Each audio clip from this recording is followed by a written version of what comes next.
Hello people, welcome back to my channel. If you are new here, I'm Chinwe, and if you're always here, thanks for being here. Today's video is all about highlighting and contouring. If you are still finding it difficult to do that, then watch till the end. Let's get to the video.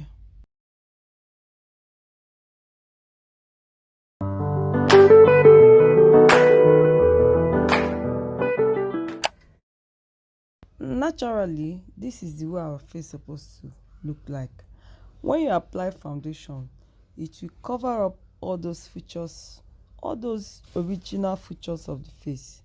So in contouring and highlighting, we are bringing back those features after rubbing foundation. So you can see this face is natural. You can see the highlights, the shadows on the face, the dark parts. You can see it is well pronounced. So in contouring and highlighting, after rubbing foundation, you bring back those features. To achieve a well blended face, your beauty sponge have to be damp.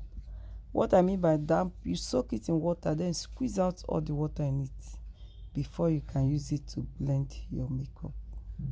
And please don't forget to use the person's color skin for foundation. Don't use too much of shouty color, or don't use the one that is dark, that'll be dark on her. So try and match the foundation with her neck. That's the way you get her correct skin color. Because you are highlighting with 3 to 2 shades lighter than her, so that the color will not be too much. That's why you have to use the correct color of her skin for foundation. And when you are highlighting, don't take it very close to her eyes to avoid creasing. So after rubbing it, just watch how I blended it and use the beauty sponge to get it to her eyes.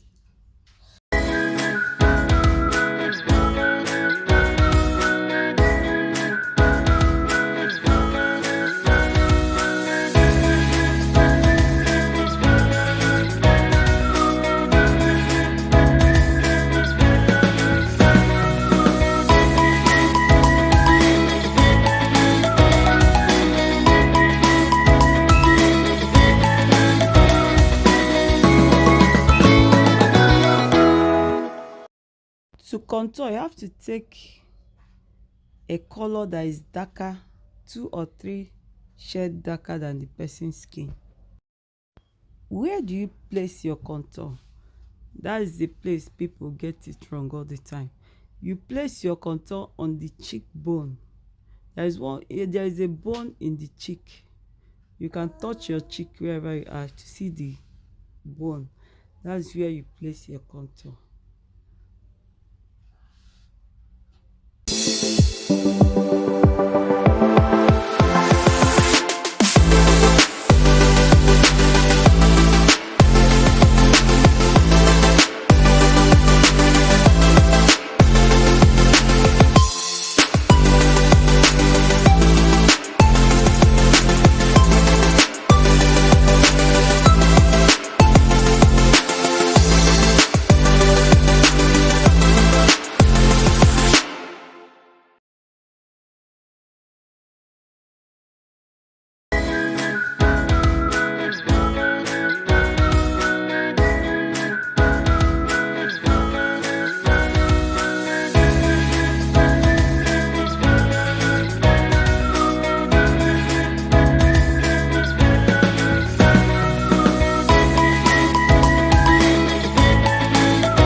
Yeah guys, it's time to blend. And remember, the beauty, or to achieve a flawless makeup, you have to blend and blend. So, and you can see how I'm patting the highlighter, gradually going up to her eyes to avoid creasing. So that's the way you'll be doing it gradually until you blend it out.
After blending and blending very well, you can see the demarcations between the highlights and contour. So what you will do, take that sponge you use to blend your foundation, use it and blend it up so that there will not be demarcation. They will notice the demarcation between the contour and the highlight.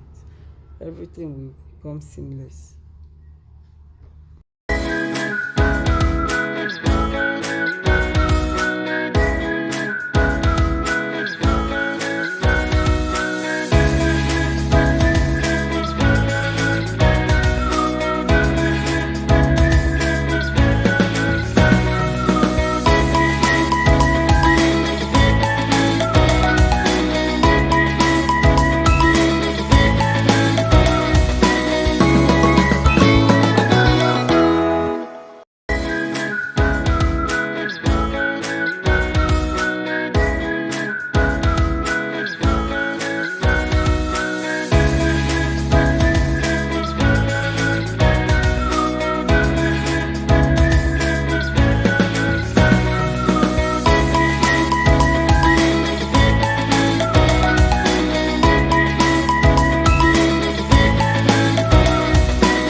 Look at that, everything is now well blended. So it's now time for us to set the concealer. Before you set, use another side of your beauty blender and dab before you set immediately. Reasons for doing that: so that your makeup, that place will be flawless. If you set it immediately with that thing, because it's been long you blended that place, must have started creasing. So what you dab and blend so that that place will be flawless. The same way for the other side, you blend and set immediately. You can see that. That's the way.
After setting the highlighted areas, it's time to set the whole face with powder so that everything will look put together. Don't be afraid to rub powder on the contour areas, it will not shift.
So I'm using another powder shade to highlight all the contours areas to make it more pronounced.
So that is it, guys. You set your face with a certain spray and round up with your makeup. If you have not subscribed to this channel, please hit that subscribe button so that you be notified whenever we make new video. Thank you.